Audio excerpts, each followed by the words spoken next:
Senasis Vilniaus oro uosto išvykimo terminalas jau seniai išaugo savo galimybės. Jis buvo projektuotas aptarnauti maždaug 3–3,5 milijono keleivių, tačiau jau 2017–2018 metais pasirodė per mažas, nes jau tuo metu buvo beveik 5 milijonai keleivių. Šitas rodiklis turbūt įrodo, kad Vilniaus oro uostui tikrai reikia transformuoti iš esmės visą infrastruktūrą.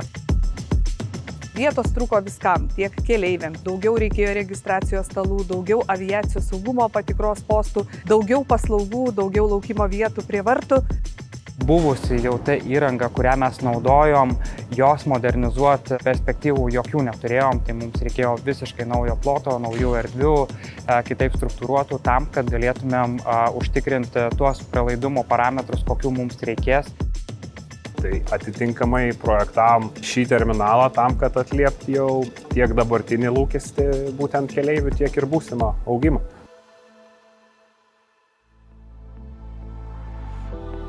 Tų pradžių buvo keletas ir ta tikroji pradžia buvo tikrai ne ta, kurią planavome. Pirmas kontraktas buvo pasirašytas dėl statybos darbų 2020 metais. Buvo planas, kad 2022 metais jau atsidarysim naują terminalą. Bet tos statybos neįvyko. Ženkliai pasikeitė statybų kainos. Sekančiais metais bandėm dar kartą ir vėl nepavyko. Įvyko tuomet metalo kainų didžiulis šuolis. Iš trečio karto tik pavyko pasirašyti normaliai kontraktą. Daug dalykų turbūt Lietuvoje darėm pirmą kartą. Mažai turbūt turėjom ir iš ko mokytis. Peržiūrint architektūrinius naujojo terminalo planus, buvo labai daug analizuojama, kaip naujasis terminalas atlieps visų keleivių poreikius. Todėl žiūrėjom, kaip bus naujasis terminalas pritaikytas žmonėm, kurie turi individualiųjų poreikių, kaip jame keliaus keleiviai su vaikais, verslo klasės keleiviai ir panašiai. Vienas buvo iš tokių sunkesnių iššūkių suderinti statybos su technologijų diegimu. Ir būna daug skirtingų šalių, kurios vykdo ir tas statybas ir diegia technologijas, būna labai daug nesutarimų. Tai tam mes atitinkamai numatėm įvairius mechanizmus tiek statybos kontraktuose, tiek technologiniuose kontraktuose, tam, kad tos šalys tarpusėje bendradarbiautų.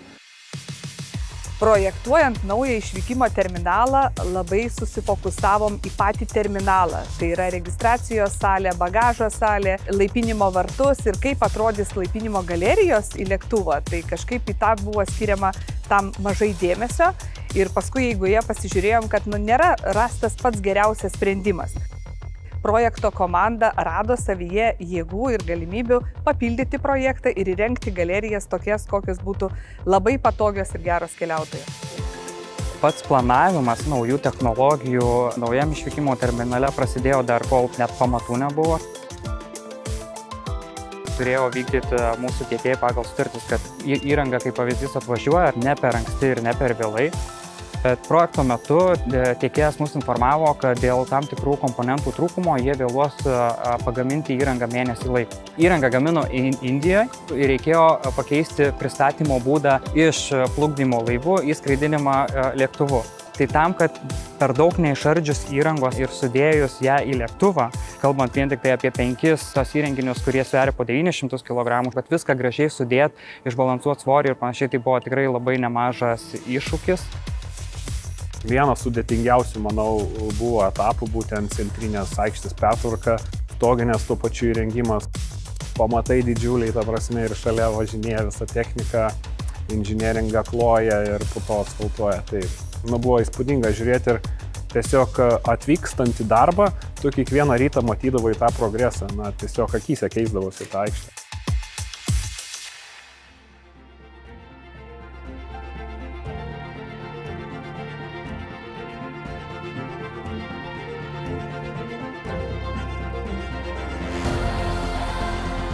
Visas terminalas yra apie 14 000 kvadratinių metrų, gan efektyviai išplanuotas pats zonavimas. Visi nustemba dėl labai malonios aplinkos. Erdvu, šviesu, viskas nauja, gražiai įrengta. Kita dalis yra, kad visi registracijos stalai yra išdėstyti vienoje linijoje ir keleivių srautai nesikryžiuoja, kaip ką turėdavom problemą senajam terminale.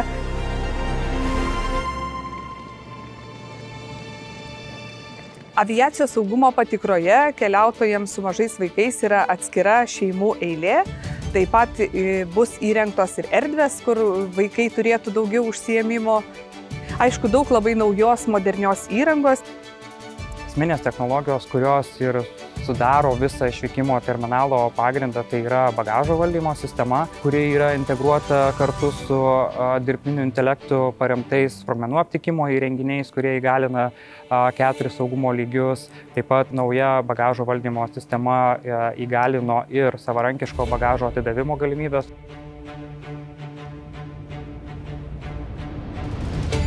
Šviesmečiais turbūt skiriasi ir naujumu dvelkia tai mūsų aviacijos saugumo patikra.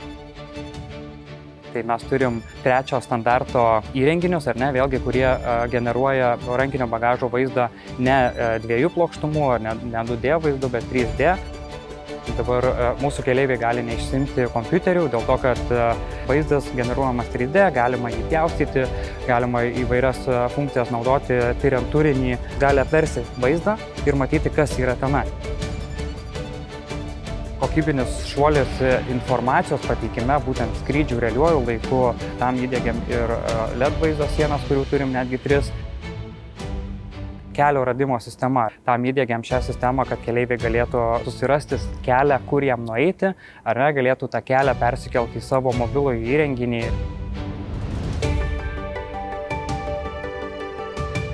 Pagrindiniai aplinkosauginiai aspektai, kurie buvo atliepti, sakykime, statant šį terminalą, tai vien jau nuo projektavimo stadijos buvom pasitelkę specialistus, kurie užtikrina tvarę statybą.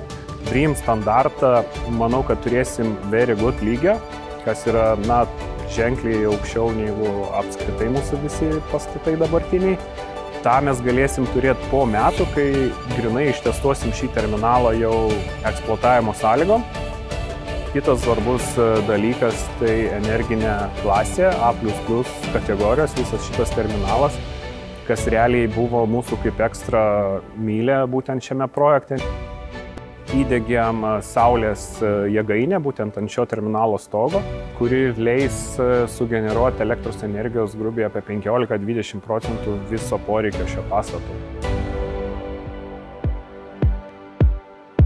Pamenu, dar 2018 metais buvau tam tikruose mokymuose, kuriuose būtent pirmą kartą išgirdau apie tą vadinamą testavimą, operational readiness.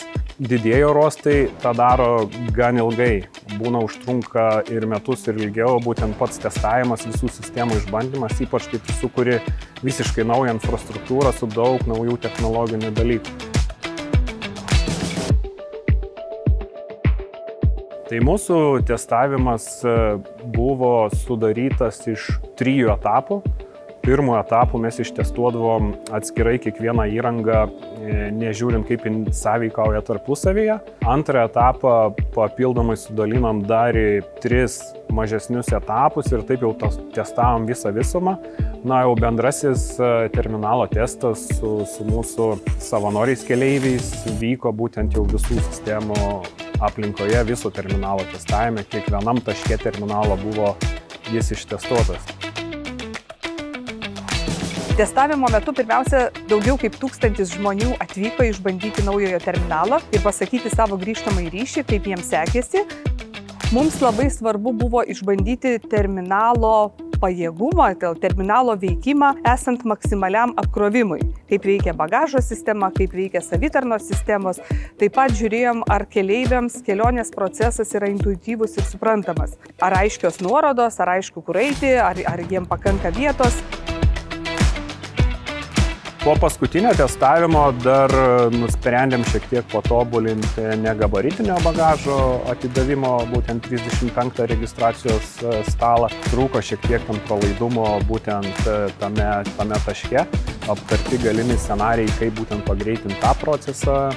Bet ką mes išsinešam, tai tikrai vertinga informacija ir tas žinias, ką mums testuotojai paliko po savęs, ar ne, tai su tuo mes irgi labai daug dar dirbsim ir ateityje atsižvelgsim. Tikrai toks tikras testas su realiais žmonėmis parodė ir išmokė daug pamokų ir leido iš esmės turbūt suprasti, kaip funkcionuoja visos sistemos kaip atrodo keleivių elgesys stambusiam terminale ir tas būtent jau jo atidarimas, įvedimas prisidės labai prie to, kad jisai būtų kaip įmanoma sklandesnis.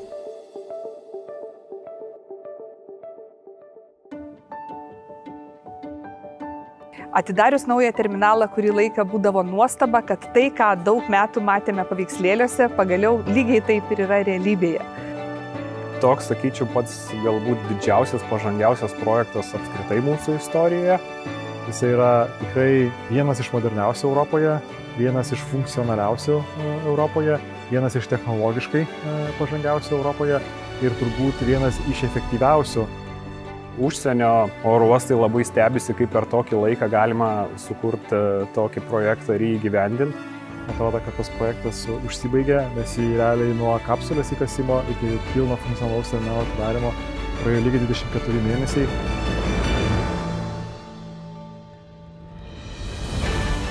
Niekas nesupranta, pavyzdžiui, nei Anglijai, nei Vokietijai, nei Lenkijai, kaip per tokį laiką galima padaryti tokius projektus ir paleisti gyvenimą.